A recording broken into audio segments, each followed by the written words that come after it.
السلام علیکم، طاق نیوز میں خوش آمدید۔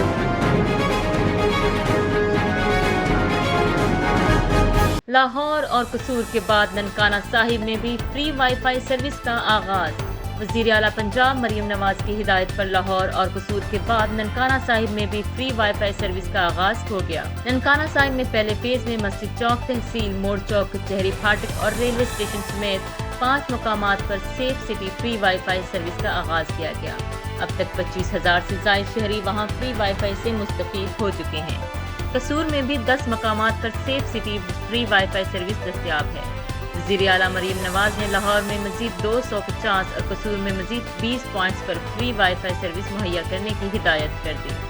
ان کا کہنا ہے کہ خواتین اور طالبات فری وائی فائی سروس سے ہنگامی صورت میں مدد حاصل کر سکیں گی۔ مزید خبروں اور اپڈیٹس کے لیے سبسکرائب کریں ہمارا چینل اور دیکھتے رہیے طاق نیوز۔